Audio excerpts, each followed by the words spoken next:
بسم الله الرحمن الرحیم. د افغان کتاب کور د اجتماعي پاڼه قدرمندو لیدونکو، لکه څنګه چې تاسو پوهیږئ، موږ هر ځل تاسو ته د مبارزو ځوانانو د لړۍ او د هغوی د ژوند په اړخونو باندې خبرې کوو. نو نن هم په برنامه کې ځوان قدر ښاغلی دلغه خاورین مېلمه کړی دی چې د هغه د ژوند په حالاتو او په مختلفو نورو موضوعاتو به ورسره خبرې ولرو. خاورین صاحب، ډېره زیاته مننه چې بلنه مو منله. په خیر راغلی. مننه د افغان کتاب کور نه چې موږ ته مو وخت راکړ او د دې جوګه مو ګڼلو چې تاسو موږ سره یو انټرویو وکړله او زموږ د زړه خواله خلکو ته رسوئ او په دې اړه موږ سره خبرې کوئ. زه ډېره مننه کوم د افغان کتاب کور نه او ویاړ پرې کوم. ډېره زیاته مننه. خاورین صاحب، راځو پوښتنو ته. که په پیل کې راته ووایي چې خاورین څوک دی؟ خاورین څوک دی زه به درته ووایم په لنډه کې. زه د لاغا خاورین د لغمان ولایت اوسیدونکی او د قرغیو ولسوالۍ پورې مربوط لرم او زده کړې مې په انګلیسي ادبیاتو کې کړي دي د خراسان پوهنتون څخه. ډېر ښه. عموما کې که وګورو، زیاتره ځوانان د ناهیلۍ په ډېر اخري حد کې قرار لري، له ژوند ناهیلي کېږي. که څه هم تاسو هغه ته یو ښه بیلګه یې. په معیوب ځانم 4 کلن مزل آیا له ستونزو ډک و؟ څنګه مو پای ته ورسوه؟ اصلا د ژوند پیدایښت او د ژوند آغاز د ستونزو نه ډک وي، خو لذت او خوند یې په همدې کې وي چې د ستونزو نه ډک وي. زه خو دې ته ستونزې نشم ویلی چې ژوند کې موږ ستونزې ولرو. ژوند چې ده دغه یو د الله تعالی یوه ورکړه ده. اصلا د ژوند مفهوم داسې نه ده چې موږ د ستونزو ته ډېر اړخونه په ستونزو ته تاکید وکړو، په ستونزو عفو وکړو. ناهیلي خو هیڅ وخت په ژوند کې زه خپله د مایوسۍ په نامه ټکی نه پېژنم، نه ورسره اشنا یم، نه ورته تسلیمي ورکوم. اصلا باید ژوند کې موږ د ناخوالو ته تسلیمي ورنکړو. کله که موږ ژوند کې ناخوالو ته تسلیمي ورکړه نو د ژوند په همغه ورځ ختم شو، ژوند نشته ده. د ژوند تفصیل داسې نه ده لکه موږ چې ژوند څنګه ارزیابي کوو، خلکو ته وړاندې کوي او موږ د ژوند صرف یو اړخ راخلو.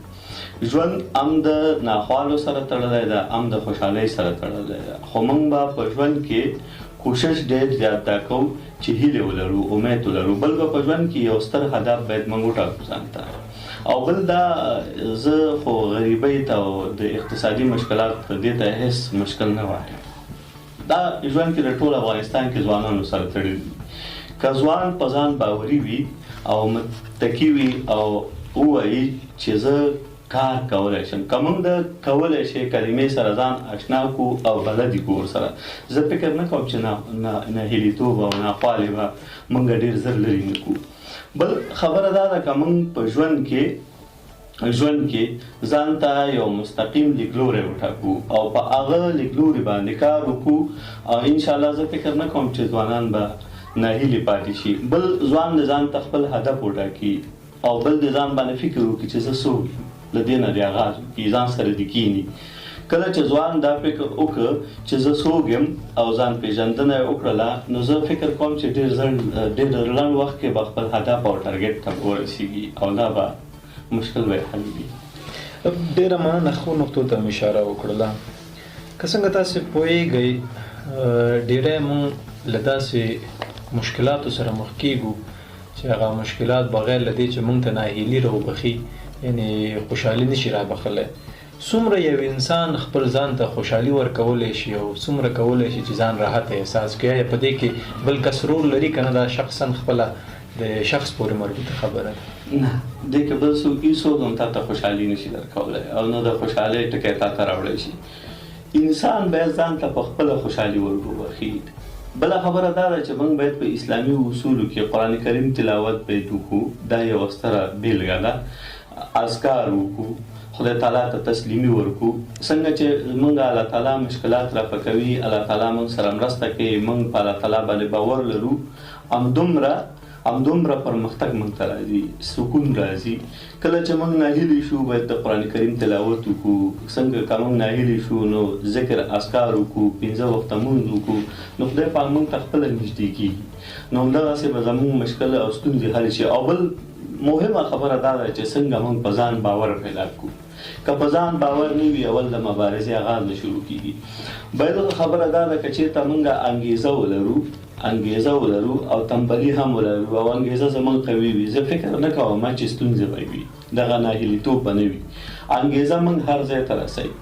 دغه انګېزه ده چې موږ کې بدلون راولي، دغه انګېزه ده زموږ د بدن جوړښت په خوځښت راولي. که موږ ځان ته یو مثبته انګېزه، مثبته پیلامه پیدا کړو، زه فکر نه کوم چې ستونزې به وي. ستونزې چې دي انسان یې په خپله ځان ته جوړوي، همدغه انسان ده چې ستونزې ځان ته وي. که زموږ افکار مثبت شي، د مثبتې پیلامې آغاز وګرځي، زه فکر نه کوم چې ستونزې به وي، دغه ناهیلیتوب به وي، دغه ناخوالې به وي. بل زموږ ځوانان چې دي ډېر په لنډ وخت کې ډېر څه غواړي، په لنډ وخت کې ډېر څه نشي راتللی. دا ناممکن نه دي، دا ممکن نه دي، دا ناممکن دي چې موږ په لنډ وخت کې ډېر شیان وغواړو، ډېر شیان موږ ته راشي، دا نشي راتللی. ځکه چې د وخت د تقاضا سره کرا موږ به خپل هدفونو موخو ته رسېږو. که موږ غواړو چې زه د میلیونر شم په 10 ورځو کې، دا ناممکنه ده، دا ممکن نه ده چې موږ د 10 ورځو کې میلیونر شو. اصلا زموږ ځوانان چې دي د مبارزې سره آشنا نه دي، مبارزې هغه آغاز او د مبارزې هغه پیلامې نه پېژني چې مبارزه موږ څنګه شروع کړو، څنګه یې آغاز کړو. بیا چې پکې معمولي ناخواله راشي، دوی داسې فکر کوي چې دا خو موږ ناکام شو، شکست مو خوړه، یا پکې اقتصادي ستونزې نشي زغملی. ګوره ژوند کې دا ټولې تړلې دي چې اقتصادي ستونزې به لري، مشکلات شته. فکر داسې وکړه چې په نړۍ کې زه تنها راغلی، څوک نه لرم، څوک راسره نشته، نو انسان به څه کوي؟ آیا موږ به کینو؟ د خوب په بستر به ویده کېږو؟ مهمه پیلامه دا ده چې مبارزه کله شروع کړه او تاسې به بار بار کوښښ کوئ، هغه لاره به نه پرېږدئ، تعقیبوئ به یې، بار بار به د دې کوښښ کوئ. که تاسې یوه لاره تعقیب کړه او دوامداره، کله که موږ په سیند کې پرې ووځو، زه درته یو لنډ مثال ورکوم. ګوره سیند کې که موږ پورې وځو او بې ګودره ګډ شو، نو سیند سړی وړي.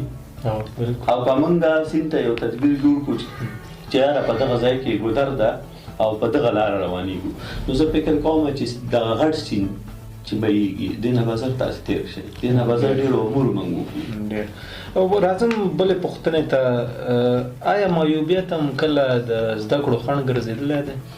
نه هېڅکله. زه خو ځان ته یو خبره وکړم، ما ته دا ټکی د معیوبیت ټکی چې دا خو زه بیخي پېژنم او ورسره اشنا هم نه یم، او زه ځان ته معیوب هم نه وایم.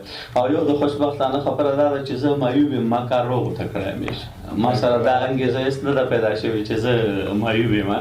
او زه چې کوم ځای کې کېدم او ډېر لوړ پوړو چارواکو سره زه ناست یم، هغوی سره ما مبارزې کړي دي. نه دا خبره ما ته چا کړې ده چې ته معیوب یې، او نه دا خبره ما چا نه اورېدلې ده، او نه دا زما په ذهن کې دا انګېزه کله کله ګرځي چې یاره زه د معیوب یم.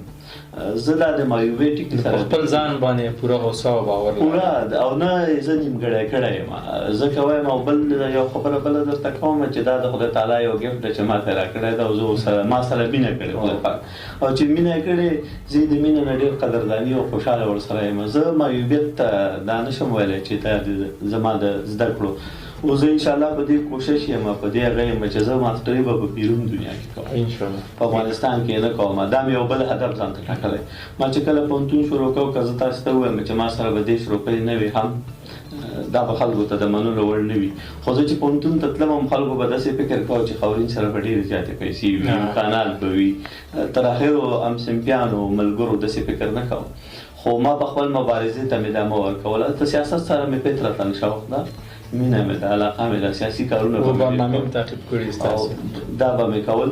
او بله دا خبره ده چې مدني ټولنو کې به ما همغږي کوله، ځوانان به مې په همغه پوهنتون کې هماهنګ کوله. بله خبره دا ده چې ما ډېر ځوانانو ته تخفیفونه اخیستي دي په مختلفو پوهنتونونو کې، ما به ځوانان هماهنګ کول. هغې ته به داسې ځوانانو چې هغوی پوهنتون ته تښتېدل، معیوب نه و، روغ جوړ به و، خو هغوی به ډېرې معمولي ستونزې نه شي زغملی، برداشت به نه شو کولی. ما به ورسره کار کوو، ذهني هغوی ته به مې هغه قوت او تشویق ورکوو.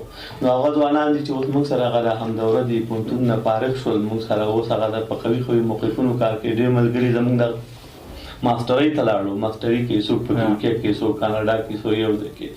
نو معیوبیت چې دا زما په نظر دا هېڅ خنډ نشي ګټلی. راځم د پای سوال ته، ځوانانو ته پیغام چې شی دی؟ ځوانانو ته زما پیغام دا ده چې ځوان د هدف ولري او ځوان د ناخوالو سره ځان آشنا کړي او ځوان همدغه ځوان ده چې دغه ځوانان به راځي چې دغه زموږ نظام به جوړوي، دغه زموږ نظام به کنټرولوي، دغه ریاست جمهوري دوی ته پاتې ده، دغه ریاستونه دوی ته پاتې دي.